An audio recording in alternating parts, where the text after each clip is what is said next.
buenas noches y bienvenidos otra vez a La Pecera. Se acerca el invierno, decía aquella famosa saga de libros de fantasía medieval. Sin embargo, no se acerca el invierno, no llegan los caminantes blancos con sus helados de marca indefinida. Abro paréntesis, si algún anunciante de helados quiere aparecer en el programa, estaremos encantados de acogerlo. En fin, no se acerca el invierno, se acerca el verano, las noches cordobesas estamos de lleno en ellas, y aquí estamos con Padre Andrés, catedrática de Derecho Internacional Público. Buenas noches. Hola, buenas noches. Y con Enrique Quirós, esto siempre me cuesta, ¿no? Del equipo de producción de Cratología. Hola, muy buenas. ¿Cómo estamos? Aparte de calurosos y sufridores. Fundamentalmente calurosos, pero por lo demás bien, ¿verdad? Sobrevivimos, que no es poco. Sí. Es que es de noche y por el clima parece que estamos a las 3 de la tarde, la verdad es que sí. Así es. En fin, empezamos con las noticias del día. Y bueno, empezamos pues con El País. Bien, con un tema que todos hemos oído a diario durante estos días, y de hecho ayer hablábamos sobre él en este programa, pero bueno, pudimos dedicarle muy poco tiempo, así que vamos a profundizar. El terrorista de Niza había hecho múltiples búsquedas sobre matanzas del ISIS. La WEG mostró signos religiosos hace 2 semanas tras años de alcohol, drogas y sexo desatado. Sensacionalismo aquí apenas imperceptible en el titular. En fin, hablemos un poco de terrorismo islámico, de formas de captación y de qué significa esto, porque al fin y al cabo parece una conversión al Islam express, bueno, al Islam o lo que sea esto, porque muchos miembros de la comunidad del Islam no consideran que esto sea precisamente el Islam. Entonces, bueno, pues hablemos un poco de ello. Bueno, yo creo que esto pone de relieve que la amenaza del terrorismo internacional en estos momentos es totalmente difusa, que puede surgir en cualquier momento de manera individual, a través de una persona y además de forma inesperada, ¿no? Una persona que de repente, de casi de la noche a la mañana, pasa de tener un comportamiento totalmente distinto a planear un atentado tan atroz como el que cometió en Niza el otro día, ¿no? Y esto pone de relieve, sin duda, y es una obviedad, lo difícil que es luchar contra estas amenazas tan difusas y tan inesperadas, la dificultad que tiene un Estado o la comunidad internacional en su conjunto, porque es muy difícil, por no decir imposible, prever que esto se va a producir. Siempre se dice que un elemento esencial en la lucha contra el terrorismo internacional son los servicios de inteligencia. Sin duda, esto es así. Es decir, a través de personas que se infiltren en determinados núcleos, colectivos, etcétera, vayan detectando la existencia de personas que puedan entrar en esa deriva criminal, ¿no? Pero es que yo creo que incluso el mejor servicio de inteligencia del mundo no habría seguramente podido detectar este caso concreto, ¿no? De una persona que en cuestión de unas semanas, si lo que dicen los periódicos y lo que dicen está informado por la policía, si eso es cierto, es que es prácticamente imposible, ¿no? Entonces, bueno, yo creo que esto nos lleva a pensar que estas críticas que se están haciendo al gobierno francés en estos días, y se ha visto en el acto de ayer en Niza, donde el primer ministro fue abucheado durante mucho tiempo, pues bueno, están llevadas por los sentimientos, por una reacción de rabia, de desesperación, pero que en realidad, pues ¿qué podría haber hecho el gobierno francés ante una situación o un caso tan peculiar como este, ¿no? Lo único que se nos ha ocurrido a todos es decir, ¿por qué dejaron pasar a ese camión a una zona donde estaba llena de gente, donde se iba a producir el espectáculo de los fuegos artificiales y demás? Pero bueno, parece que utilizó una excusa, según he podido leer, que llevaba helados, y bueno, pues los policías, quizá municipales, que estaban allí, le creyeron y le dejaron pasar, pero más allá de ese control en aquel momento, realmente es ciertamente difícil. Ahora, este caso está poniendo de relieve también, bueno, pues la incidencia de la situación política interna, ¿no? Francia está ante unas elecciones presidenciales próximas, y hay mar de fondo y bueno, pues otros grupos políticos aprovechan para criticar y en ese sentido, pues bueno, a ganar cierto rendimiento político. Ahora, en todo caso, yo digo que un caso así pone de relieve que es francamente difícil poder abordar y atajar una amenaza de esas características como la de Niza.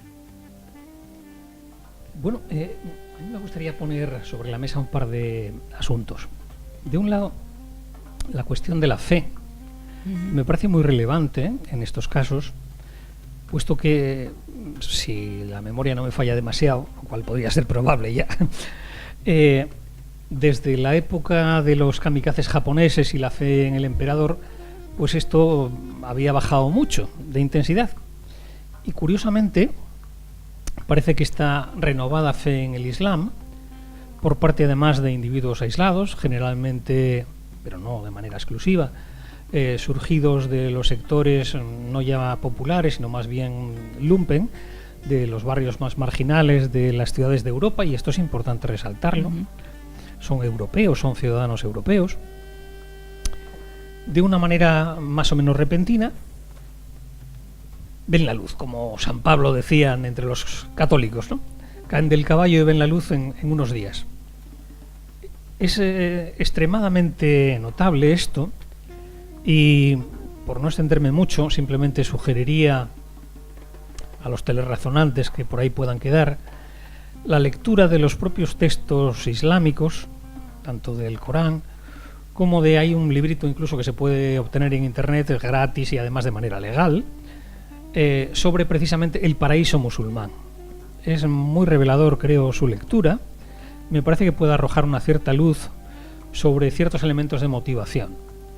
Cuando las ofertas que se hacen, y recordemos en nuestro ámbito cultural, la cristiandad era también la salvación eterna y demás, pues había la posibilidad de que numerosas personas, si no propiamente en actos de inmolación, si fueran casi a una muerte segura, desde las cruzadas en adelante, ¿no? Y ahora, pues parece que algunas personas amparadas o en torno a el pensamiento islámico, pues parece que encuentran ahí una vía. Luego, por otra parte, también esta cuestión de lo de los servicios de mal llamados de inteligencia, porque la inteligencia probablemente es otra cosa, no vamos a confundir el espionaje con la inteligencia, pero que precisamente en estos momentos uno de los elementos dominantes de la actividad de estos servicios frente a las viejas películas de espías se hace precisamente a través de Internet. Hoy es un espacio tanto de guerra, elementos ofensivos o defensivos, como de intoxicación, de adoctrinamiento, captación y demás. Entonces, a mí me arroja una cierta sombra sobre quiénes pueden estar moviendo estos peones. Y tal vez por mi educación dentro de los jesuitas, que en fin tenían estas cosas de la maldad muy próxima, y tenía el viejo qui pro de este, el quién se beneficia de esto, pues sin querer ser extremadamente mal pensado, si sacáramos un mapa, a lo mejor igual los compañeros de producción podrían poner un pequeño mapa ilustrativo de Oriente Medio, que sería muy, muy interesante, ver quiénes se están beneficiando, o quién más bien se está beneficiando, y quiénes están perjudicados en toda esta circunstancia. Entonces es curioso ver cómo el Estado de Israel, que parece que mantiene un perfil muy bajo en todo este conflicto, como acostumbra, con sus más que notables servicios de seguridad e inteligencia, el Mossad, Amán, etc., parece que están muy calladitos y no salen en ningún sitio, pero curiosamente sus vecinos, que eran sus potenciales y son sus potenciales enemigos, poco a poco y uno a uno han ido quedándose reducidos casi a cenizas. Siria, Egipto, bueno, Líbano como está, les queda Irán todavía, pero bueno, todo se andará.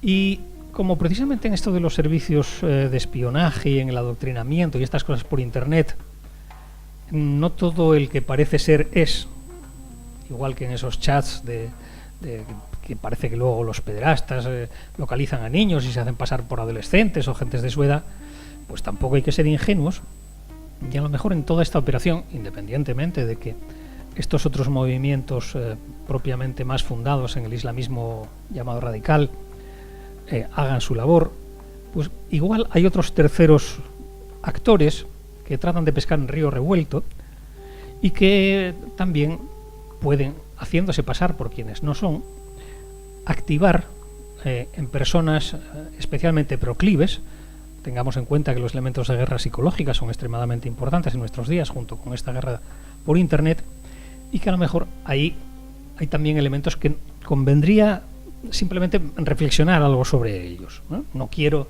decir que de una manera absoluta, porque no tengo pruebas tampoco para ello, pero simplemente por esta manera de plantear de quienes están sufriendo las consecuencias, que son sobre todo precisamente los propios pueblos islámicos, cuando en Niza mueren 85 personas, o cuando son ahora en Alemania también resultan heridos o están en peligro de muerte, pues una docena, por ahí, en fin, los que hayan sido, pues nos rasgamos las vestiduras en Europa, pero desgraciadamente esto es el pan nuestro de cada día para muchos de los países como Irak, como Siria, etcétera.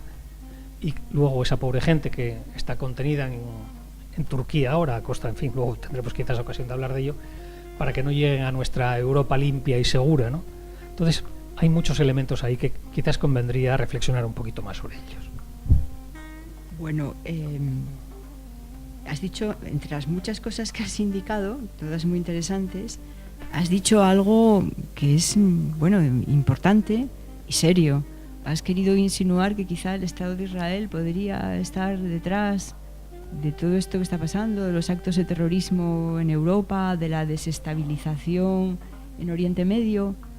Tal como lo has dicho, se podría entender así. No sé con qué intensidad quieres decirlo, pero yo creo que hay que ser muy prudente en relación con estas cuestiones. Desde luego, si fuera así, para lo cual yo al menos no tengo el menor elemento para poder decirlo, si fuera así, habría que decir que chapó por el Estado de Israel, que sería capaz de conseguir todo esto que a lo que estamos aludiendo. Bueno, esto naturalmente es una ironía, ¿no? Yo no creo que sea, sinceramente no creo que sea así. No creo tampoco que a Israel le interese tener a la Unión Europea, a los Estados europeos en esta situación de temor, de tensión, etcétera. No lo creo, lo cual no quita para que a lo mejor de manera secundaria pudiera, pero sin que intervinieran en ello, tener alguna, digamos, ventaja o consecuencia positiva, pero no creo. Yo creo en todo caso que sí se pueden decir cosas respecto de las cuales sí hay datos, ¿no? Y de lo que sí hay datos es de que la desestabilización de Irak pues procedió de la guerra de Irak, y ahí sabemos quiénes fueron los autores de la guerra de Irak y quiénes se implicaron en ella. Se implicaron los Estados Unidos y se implicaron algunos estados europeos. Desgraciadamente inicialmente el nuestro, aunque afortunadamente salimos pronto de allí, ¿no? Y la desestabilización de Irak, que continúa, pues realmente es una de las razones por las que Oriente Medio esté en la situación en la que se encuentra. ¿Quién ha desestabilizado Siria? Pues también los Estados Unidos y algunos estados europeos. Eso es así, ¿no? Entonces, claro, todo eso está produciendo y ampliando la situación y dándole alas al Daesh. Lo que sí me parece importante destacar es algo que también has dicho tú, entre las muchas cosas interesantes, y es que cuando hay un atentado en Europa realmente nos horrorizamos, como es lógico, y le damos muchísima importancia y nos atemorizamos, pero cuando hay un atentado con un número de muertos similar o mayor, en Irak, en Siria, en Yemen, etcétera, lo vemos con distancia. Eso es verdad y eso es muy preocupante, y en ese sentido pues deberíamos hacer un cierto análisis, examen de conciencia y analizar esa visión eurocéntrica que nos caracteriza, en el sentido de que nos duele lo próximo e ignoramos, aplicando aquello de ojos que no ven, lo que pasa, que son auténticas atrocidades en esos otros países que están sufriendo día a día estas situaciones. Eso sí me parece muy importante ponerlo de relieve. Hombre, en lo de la desestabilización de Siria, por ejemplo, que efectivamente pues los Estados Unidos y Europa, Francia señaladamente, han jugado un papel muy importante, pero no es de olvidar también que es que estas cosas curiosamente suelen estar un poco más por debajo. Pero la guerrilla kurda de Siria ha sido financiada, apoyada y entrenada por Israel. Es una cosa que es muy poco conocida, pero es un hecho, no ya de ahora, sino de antes, operando sobre la base de que el enemigo de mi enemigo es mi amigo de alguna manera, igual que Israel cooperó, por ejemplo, con Sudáfrica en la época del apartheid. a pesar de muchas diferencias que podían olvidarles. Es también, por otra parte, muy comprensible que Israel es un estado muy pequeñito, rodeado por vecinos que numéricamente son muy numerosos y que tiene que tratar de habérselas con su propia supervivencia, y para eso pues no se van a andar con paños calientes porque nunca se han dado. De hecho, mantiene la supremacía nuclear en la zona, han abortado los intentos nucleares de sus propios vecinos directamente sin ningún problema, han utilizado el suelo europeo, por ejemplo, para deshacerse de sus enemigos o de algunos de sus enemigos señalados desde hace mucho tiempo. Entonces, por supuesto, no afirmo en absoluto esto, pero simplemente digo que es algo que me llama la atención cuando realmente parte de este supuesto enemigo de, por ejemplo, como el ISIS, etcétera, debería ser el Estado de Israel, y parece que no son un objetivo claro, que no están sufriendo los problemas, que los problemas los estamos sufriendo especialmente en Europa, fundamentalmente como territorio un poco de esta guerra bastante sucia, sin duda. Porque el objetivo... no quiero ir mucho más allá, sencillamente quiero que se pueda plantear esto como elemento de debate. Pero es que el objetivo del Daesh es de mucho más amplio alcance. Sí, sin Lo duda, que pretende es una claro, desestabilización mundial. Sí. No solamente en relación con un Estado concreto. Sí. Eso por un lado. Hay otra cuestión que tú apuntabas y que es cierto, las condiciones de vida que tienen algunas personas que acaban después entregándose al terrorismo internacional, ¿no? Convirtiéndose en terroristas internacionales. Es verdad, desde luego, vivir en la miseria, vivir sin perspectivas, pues realmente eso puede llevar a muchas personas, y eso está archidemostrado, a implicarse después en movimientos terroristas o similares. Pero no siempre, de todas formas, porque también ha habido casos de terroristas, en casos recientes, que eran personas que tenían una vida, digamos, digna, ¿no? Por tanto, ese es un factor, pero tampoco es el único. Es que, claro, esto es un cúmulo de elementos que están presentes en este complicadísimo y tremendo tema, ¿no? Y luego yo creo que también, y esto nos vuelve al caso de Niza, quizá la inestabilidad psicológica de una persona concreta que en un momento determinado pues puede de repente pasar de un extremo a otro, como parece ser que era el caso de este individuo, ¿no? También hay otra cosa, que es la publicidad. Lo apuntabas de alguna manera. A veces una persona que está en una situación psicológica inestable, en un proceso como este individuo, pues ve las imágenes de acciones del Daesh, por ejemplo, y entonces es el efecto imitación, ¿no? Un cierto efecto llamada. Esto ya se viene comentando y hay un debate al respecto. ¿Conviene darlos en vídeos de Daesh? ¿Conviene sacarlos en la televisión? ¿Hablar de ellos en los periódicos? ¿O lo contrario, ¿no? Ese es un debate importante también. A lo mejor una persona en esa situación de desequilibrio ve algo así y dice, bueno, pues yo voy a contribuir dentro de un proceso obviamente de locura, porque una persona que está en sus cabales no hace lo que hizo el otro día en Niza, ¿no? Bueno, puestos a reseñar algunas cuestiones concretas, evidentemente antes Paz hablaba de la dificultad enorme para detectar por los servicios de inteligencia o de espionaje, bueno, pues un caso como este concreto, ¿no? Porque el periódico señala, evidentemente utilizando información de la investigación policial, ¿no?, que después de investigar sus ordenadores y demás, se llegó a la siguiente conclusión. El 1 de julio, fijémonos, hizo por primera vez búsquedas yihadistas en internet. Eso supuestamente es el ordenador de su casa. Tal vez lo hizo antes desde un cibercafé o donde fuese, pero bueno. Y el día 4 se deja barba, 3 días después, y reserva el camión. Quiero decir, estamos hablando de un margen de preparación escasísimo. Entonces, esto es una nueva forma de entender el terrorismo. Quiero decir, lo que está haciendo Daesh es algo... o sea, entrando en esta que decíamos antes, o sea, ¿se puede prevenir realmente esto? ¿Se puede luchar contra esto? Y lo que no nos han dicho todavía, o al menos yo no lo he visto, es ¿realmente Daesh le encargó que hiciera el atentado o este individuo lo hizo y luego Daesh se lo apuntó? Parece, de momento no se ha aclarado tal, pero se apunta mucho, que es lo que interesa, ¿no? A que Daesh se dedica a colgar en internet instrucciones de cómo, bueno, básicamente lo de haz la guerra contra el infiel tú mismo, un poco, ¿no? Como el... Claro. Y ya considera que hay una conexión y por tanto se atribuye lo que para ellos es un éxito, para la humanidad es una desgracia. Por eso, bueno, es Pues que sí. es llamativo, ¿no? No es- ¿Cómo se puede hacer prevención de algo así? O sea, es la gran pregunta, que no sé si es posible. Eso es lo que yo intentaba indicar, que es francamente difícil. Y fijaros que Francia durante estos últimos tiempos ha estado precisamente tomando medidas especiales de seguridad por la Eurocopa y por todo lo demás. Y sin embargo les pasa esto. Claro, es que el hecho de que un individuo en cualquier momento pueda adoptar una medida Claro, como esta es imprevisible. absolutamente impredecible, bueno, absolutamente, casi impredecible, ¿no? Claro. Porque bueno, si ahí también estaba Internet con estas cosas, pues olvidémonos que Gran Hermano vigila todos nuestros correos electrónicos y vigila todas nuestras entradas en la red.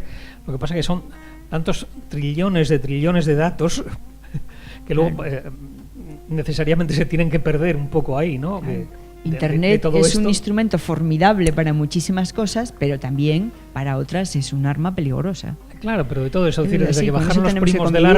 árbol, o sea, con una piedra te puedes cargar al vecino, ¿no? Ya. Simplemente se ha ido sofisticando un poco más la cosa y ahora se pueden hacer asesinatos en masa que antes eran más difíciles. Claro, o aprendes por internet Aunque cómo se fabrica una bomba. Siempre eso, precisamente, esos patrimonio de los estados, eso hay que recordarlo también. Que los asesinatos en masa de verdad, o sea, Nagasaki o Hiroshima, Ujú.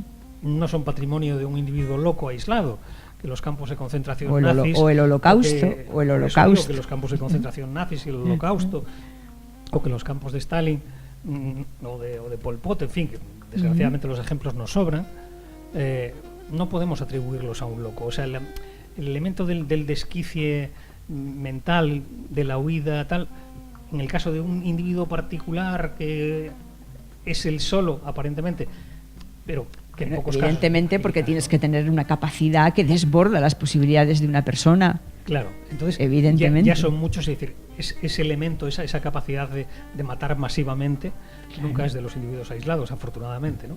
Pero que, es decir, también conviene poner un poco en medida el daño de unos y de otros, que parece que cualquier sujeto de estos es, por supuesto, absolutamente execrable, que haya matado a 85 o a uno, que haya herido a uno, que no tiene nada que ver en todo esto y que siempre son los de abajo, además, no es la gente principal que toma decisiones de bombardear en no sé dónde o algo por el estilo, es la gente que estaría allí celebrando, lo que fuera, ¿no? Sin duda, pues no llegan a ellos, pero que tampoco nos olvidemos de dónde vienen los muertos en masa y desde dónde, ¿no? Bueno, y además, en fin, en Francia se está hablando desde hace mucho tiempo de una creciente islamofobia. Realmente no sé este tipo de cuestiones cómo van a afectar tanto a corto como a largo plazo a Francia. Bueno, ya vemos Claro, Marine Le Pen cómo está utilizando este tipo de discurso ahora a raíz de ese tipo de sucesos. Claro, es que estas son las derivas del terrorismo, que tiene determinadas consecuencias. Por un lado hay ese peligro, que aumente la xenofobia, la islamofobia, etcétera.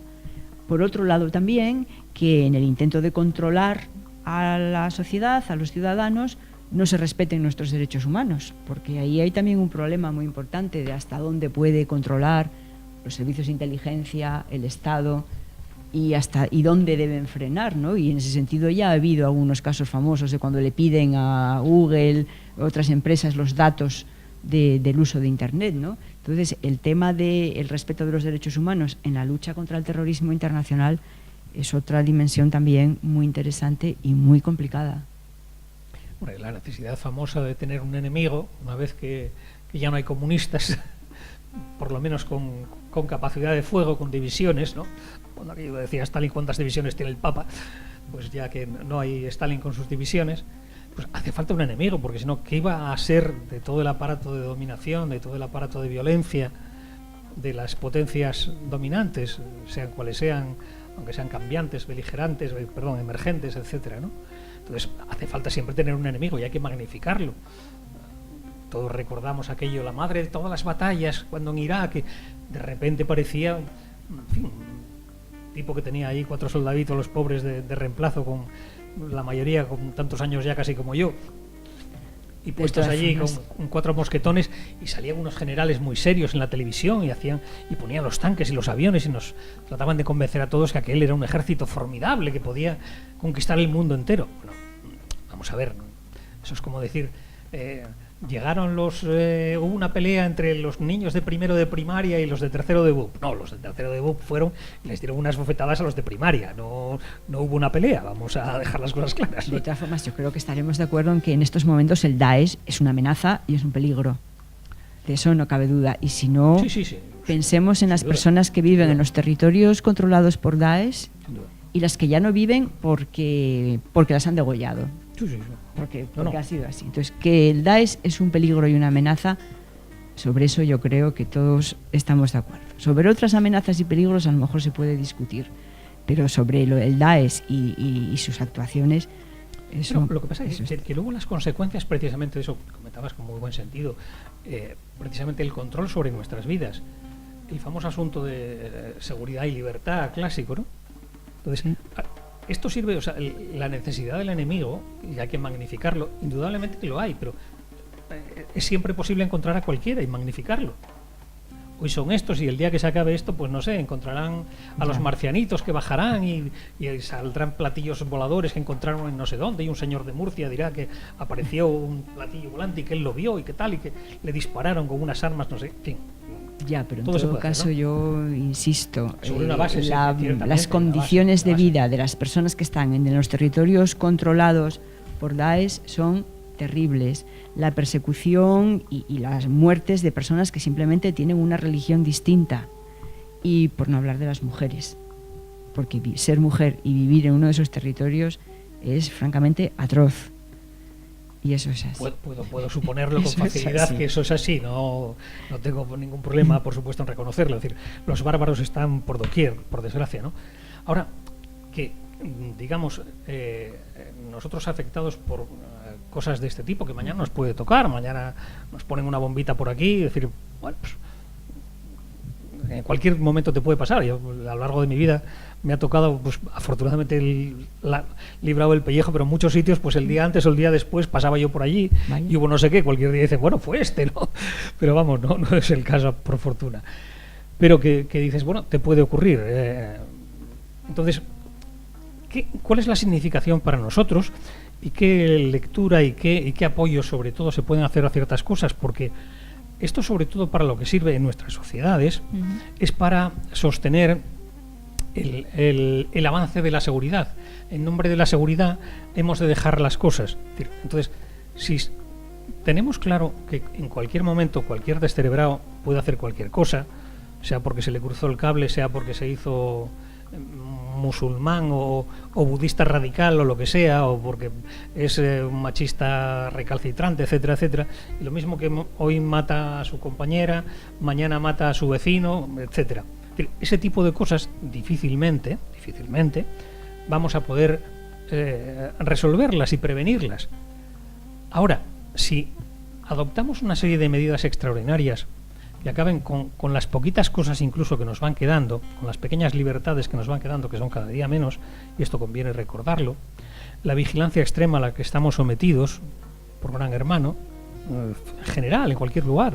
Hoy sabemos que salimos a la calle y nos graban un mínimo de 56 cámaras en un paseo de casa al trabajo o cosa por el estilo. O te controlan por el móvil. Claro, ¿Qué que el llevas? móvil está controlado permanentemente. Es decir, hay una estación en el Reino Unido que, entre los servicios británicos y americanos, pues nos controlan todos los movimientos, los correos electrónicos, las llamadas, etcétera. Claro, si nos ponemos a pensar en eso, nos ponemos paranoides. Y ya no dices, oye, abuela, que te voy a ver mañana. Luego creen que eres un terrorista, ¿no? Pero este tipo de cosas, nuestro correo electrónico, todo, es decir, el nivel de control al que estamos sometidos es cada vez mayor. Y este tipo de elementos, que efectivamente suceden, están ahí, son muy bárbaros, pienso que no debe hacernos que defendamos estas pérdidas de nuestras magras y pequeñas libertades. Es decir, porque precisamente encima quienes ganarían serían ellos. Es decir, si decir, oiga, pues van a volar a los sitios porque las mujeres llevan camiseta de tirantes, ¿no? En un cierto país viajaba y bajaba mi compañera y una señora en un aeropuerto internacional sin haber salido, o sea, que tampoco era en la calle o tal. Empezaba a golpear ahí el hombro porque ¿qué era eso de venir con el brazo al descubierto? Era una camiseta como por aquí, vamos, que muy sencilla. Bueno, pues si dejamos que se pierdan esas cosas, quienes estarán ganando ya serán ellos. Evitar esos problemas circunstanciales va a ser muy difícil. Bueno, será muy terrible, habrá que hacer lo que se pueda, pero por lo menos que no sea el dejar de. Oiga, pues vamos a dejar de juntarnos y vamos a dejar de hacer una celebración al aire libre en el que se puedan reunir muchas personas. Vamos a dejar de ir a las playas llenas, porque siempre habrá algún sitio en el que puedan ponerlo. Y a lo único que contribuye dicen, oye, que es que endurecemos las medidas en los aviones. ¿Para qué sirve? Para que cada vez nos fastidie más coger un avión y tardemos 4 horas para llegar a un sitio al que antes llegabas en una. Es decir, no, ponemos esas medidas. Pero medidas de seguridad tiene que haber. Otra cosa es que sean las medidas razonables y adecuadas y proporcionadas. Pero medidas preventivas. Tiene que haberlas. Pero ¿dónde ponemos el límite? Entonces, esa es un poco la cuestión. Es decir, si eso no lo podemos evitar... Es que lo que dice, si no, nos llevaría a decir, bueno, como en cualquier momento nos puede pasar cualquier cosa, pues no, que no se controle nada, que no haya ninguna medida, y esto es como una ruleta rusa, y al que le toque, le tocó. Bueno, yo eso no lo puedo compartir. Pero yo creo que se deben tomar medidas, todas esas insisto, medidas razonables, proporcionadas y que respeten los derechos humanos. Y para asegurar ese respeto de los derechos humanos, que decía antes que a veces es difícil determinar hasta dónde puede llegar esas medidas de control, pero se puede establecer en todo caso, bueno, hay órganos, hay tribunales, hay mecanismos para garantizar que no se vaya más allá, que no se traspase la frontera y se vulneren los derechos humanos. En un Estado de Derecho, y en principio los Estados europeos somos Estados de Derecho, aunque luego podríamos hablar de Turquía y del Estado de Derecho, por cierto, pero en principio un Estado de Derecho garantiza, y hay tribunales internos e internacionales que te garantizan esos derechos.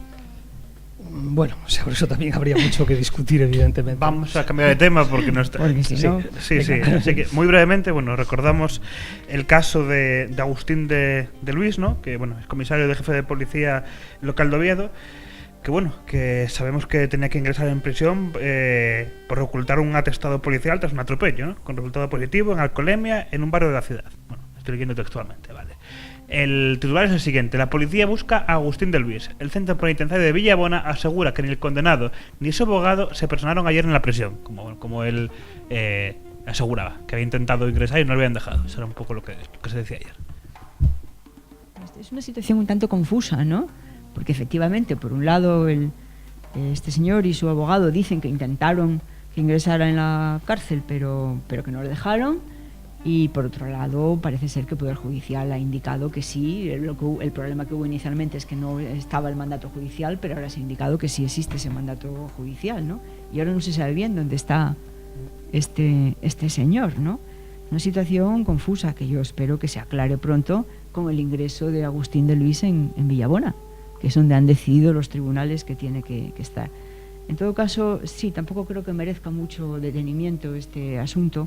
Yo diría sencillamente que es la guinda final, la lamentable guinda final del proceso y de la situación por la que atravesó la Policía Municipal de Oviedo y en concreto su jefatura durante la alcaldía del señor de Lorenzo. Esto es la guinda definitiva, que espero que esté ya totalmente superada, estoy segura. Sí, bueno, la verdad es que tiene bastante gracia, si no fuera tragicómico casi, que un señor diga que es que no puede entrar en la cárcel porque no le dejan. Antes lo que no le dejaban en las cárceles era uno, y supongo que ahora tampoco, era salir. Pero entrar, hombre, muy difícil no creo que sea, ¿no? Entonces me parece que es el único comentario que se puede hacer, y el resto es querer seguir riéndose de la gente, como estuvo durante muchos años. Habrá que recordar, yo recuerdo de mis tiempos de estudiante, recordaban algunos compañeros como este señor, que si la memoria no me traiciona también fue miembro de la policía política de la dictadura, y cuando algunos pedían en concreto, que recordar que en la Facultad de Historia, la disolución de los cuerpos represivos, esas cosas que se decían, alguno me tiene narrado, no soy testigo en primera persona y por lo tanto lo digo con todas las cautelas, que sacaba la pistola, la ponía encima y decía: ¿quién nos va a disolver? Pero lo que está claro es que durante ese periodo de esa alcaldía del señor de Lorenzo, pues hubo episodios oscuros, salieron, se comentaron, salieron en los medios de comunicación. Y bueno, ya digo, esto es el estrambote final, yo creo. Y esperemos que las cosas se reconduzcan cumpliéndose el mandato de los tribunales. Y no hay mucho más que comentar, No, supongo. yo creo que no lo merece. Pues, en fin, pues entonces cambiamos de tema radicalmente al que verdaderamente nos interesaba y llevábamos haciendo introducción a él, aproximación a él, ¿no? Durante todo el programa. Es como el tema estrella, ya lo fue ayer y bueno, pues ahora volvemos a él. Noticia del Diario Público. La Unión Europea advierte a Erdogan sobre una deriva autoritaria en Turquía. Mogherini afirma que ningún país que introduzca la pena de muerte puede convertirse en Estado miembro. Bueno, esta noticia es autoexplicativa, así que la dejo servida para su disección inmediata. Todo esto a propósito de ese extraño, presunto golpe de Estado de la noche del viernes pasado en Turquía, ¿no? Y sobre todo en Estambul. Extraño episodio sobre el que ya corren diferentes interpretaciones. Y que en todo caso, recordando lo que decías antes de a quién aprovecha, pues parece que claramente está aprovechando a Erdogan, ¿no? Realmente es imposible de entender y de justificar que habiendo pasado tan poco tiempo puedan tener unas listas tan elaboradas y tan densas y nutridas con nombres. Es imposible en tan pocos días destituir o purgar a 2.700 jueces, a 8.500 y pico policías, a no sé si 5.000 o 6.000 militares. Es imposible hacer eso siguiendo un procedimiento riguroso o mínimo de garantías. Es imposible. Entonces, lo que se está produciendo en Turquía es una purga y da la impresión de que Erdogan, ciertamente en una deriva autoritaria que no acaba de empezar ahora, sino que ya procede de hace bastante tiempo, está aprovechando, no sé si él mismo provocó o no provocó, como algunos dicen, el golpe, pero en todo caso está aprovechando la situación para eliminar a miles de personas, vulnerando las garantías más elementales de un Estado de Derecho. Las imágenes que se pudieron ver ayer en televisión, ayer por la noche, de los militares detenidos, había unas imágenes atroces de personas, militares detenidos, golpeados, heridos, es decir, habían sido objeto de violencia. Al que señalan como cabecilla militar, tenía una oreja vendada y no sé si tenía oreja o no la tenía. No sé si visteis las imágenes. No. Terribles. Había otro a su lado con toda la cabeza vendada también, porque evidentemente había sufrido muchos golpes. Y en general, todos aquellos militares que nos pusieron una y otra vez en las imágenes, en unas escaleras, en una imagen además degradante para ellos, pues estaban, la mayoría de ellos habían sido objeto de violencia. Hace bien la Unión Europea en llamar la atención de Erdogan en este sentido. Hace bien, y espero que la Unión Europea se mantenga firme, porque la Unión Europea hasta ahora creo que ha contemporizado mucho con Erdogan y tenemos reciente todavía el acuerdo entre la Unión Europea y Turquía en relación con la crisis de refugiados, un vergonzoso acuerdo. La Unión Europea, insisto, ha estado contemporizando mucho por razones pragmáticas. Creo que la Unión Europea tiene que ser firme y defender los valores europeos del Estado de Derecho. Bueno, a mí se me ocurren en torno a esto dos cositas. Una, la primera es que el manual del golpe de Estado, así verdadero, un golpe de Estado que pretenda serlo como tal y no una falacia o una apariencia de golpe de Estado, obliga a que en un país subordinado se cuente con la aquiescencia, como mínimo, de la potencia dominante en la zona. Uno, en concreto en Turquía, no puede dar un golpe de Estado, recordemos que es un país de la OTAN, sin que los Estados Unidos por lo menos miren hacia otro lado como poco. Es decir, eso se da en Chile, se da en Argentina, pues ya está. Son los militares locales, pero ya sabemos quién está detrás. Si aquí hubiera habido un golpe de Estado, digamos, auténtico, evidentemente los militares que fueran a darlo, podrán ser muchas cosas, pero supongo que muy tontos no son, y esto, en fin, desde Curcio Malaparte ya lo deberían saber por lo menos, deben contar con, oiga jefe, puedo dar un golpe. Que estamos como pensando la guerra de Gila como y tal. Gila. ¿Qué le parecería así? Quitamos a este y nos ponemos nosotros. Es decir, si eso no es así, y parece que bastante rápidamente se desentendieron de ellos, entonces, claro, empieza uno a pensar en lo del autogolpe, y recordaba yo, no sé por qué extraña asociación mental, con algún país más cercano que nos tocaba más por aquí, y aquello del 23F y esas cosas que han quedado pues en el olvido y demás. Y igual tienen alguna similitud, igual es que yo soy muy mal pensado.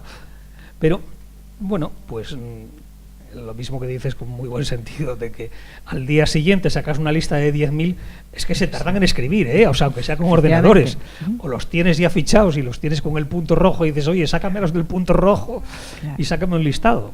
O eso, y además seleccionados, o sea, que no eran solamente, es decir, porque, bueno, que yo sepa, los jueces no debieron intervenir mucho en el golpe directamente, no, al menos no pienso yo que hayan salido por ahí con las armas ni nada por el estilo, ni hayan, en fin, no pronunciado ninguna sentencia, ningún auto que... ¿Cuántos nombres eran? Como 10.000. Sí, porque bueno, suma más rápido que Stephen King. 2.700 jueces, que se dice pronto. Que esos no estarían, como Turquía, muy bien dices, no estarían con las armas en la calle, ni en los tanques, estarían en su casa, para demostrar la conexión intelectual, porque otra no pudo haber. Sí, ¿cuántos jueces puede haber en Turquía? No sé, porque aquí no sé los que hay. No lo sé, pero me parece que se han quedado muy poquitos.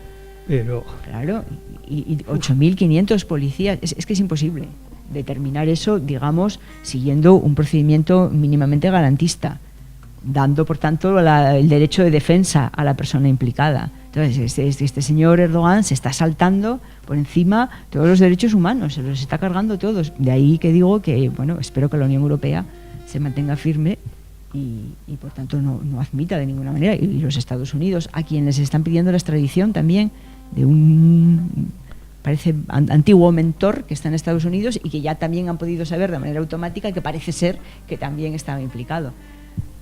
Y un Estado que es miembro de la OTAN, como bien recordabas. Esto es una cosa muy seria. ¿Va a seguir la Unión Europea negociando con Turquía? ¿Va a seguir abriendo capítulos de negociación para la adhesión de Turquía a la Unión Europea? No, ahí están los intereses también, que al final pues ya se sabe, es una cuestión de los intereses del juego de poder. Entonces, mientras, decir, ¿a cómo me pones la frontera con Siria? Pues a callar la boca. Y seguirán callando la boca porque, pero si la Unión Europea los ciudadanos europeos no van a votar a los gobiernos que sigan dejando que les lleguen estas hordas musulmanas bárbaras que se dedican al terrorismo y a violar a mujeres masivamente y cosas así, ¿no? En la propaganda de la xenofobia. Y entonces, bueno, pues en esa tesitura quienes ostentan el poder en Turquía, pues saben que esa es su baza, y la van a seguir jugando, y la Unión Europea seguirá tragando lo que haga falta, y como siempre nos romperemos las vestiduras, seguirán diciendo que claro, que no se puede entrar en la Unión Europea con esto, con lo cual a casi todos probablemente les viene muy bien, porque yo tengo bastantes dudas sobre el interés que las élites dominantes de Turquía tengan en ser miembros de pleno derecho de la Unión Europea. Vale más ser a veces cabeza de ratón que cola de león. Sí. Y entonces quizás se sacan mucho más con eso, mismo que decir, oye, que ahora que encima que tenéis todo este peligro, que si yo quito el tapón y los dejo pasar, y les pongo trenes encima para que vayan más rápido hacia vosotros, ¿qué pasa? Bueno, no, oye, pues manténlos y haz lo que quieras, vale, te dejamos que en tu territorio, ahora, a cambio de eso, no entras en el club, y los que están fuera del club pues pueden hacer de su capa un sayo. Claro, otra baza que juega Turquía, y la Unión Europea lo sabe perfectamente, son los refugiados. Turquía dejó pasar, primero no pasaba ninguno, y de repente empiezan a llegar todos a Europa. Eso no es casual tampoco, porque no es tan fácil. Turquía, en un momento determinado, abrió el paso y ala, todos hacia Grecia. Claro, ese es otro chantaje, es otra baza, evidentemente. Ahora, yo creo que ya las bromas tienen que acabarse. De incluso el pensar solo en el interés particular de la Unión Europea no puede ser ante una situación como la que estamos viviendo. Yo me pongo un poco vehemente en mi intervención anterior. Sé que he estado vehemente hablando de esto porque realmente las imágenes que se pudieron ver ayer, la verdad es que son impactantes, de todas aquellas personas detenidas y golpeadas, con heridas importantes. Se ha visto pegar a gente en la calle, pero ya una vez que el golpe había terminado, el golpe presunto había terminado. Han sido imágenes francamente duras y yo creo que reclaman una posición firme y tajante por parte de la Unión. Y si no, la Unión Europea se equivocará una vez más y seguirá camino de su deterioro ya casi definitivo. Sí. Bueno, he llegado al final del programa, desgraciadamente. Nunca da tiempo a todo lo que se pretende, así que gracias a los dos, como de costumbre, por venir. Bueno, ya sois un poco veteranos aquí en esta mesa, lo cual es muy agradable. Bueno, pues espero veros pronto otra vez. Gracias. Cuando quieras, muchas gracias. Y bueno, pues a ustedes espero que hayan disfrutado del debate, en el que creo que se han sacado a colección temas muy interesantes, con una proyección internacional que bueno, a veces también es relevante, aunque estemos en una cadena asturiana. Y nada, buenas noches, disfruten de este caluroso invierno estival y buenas noches.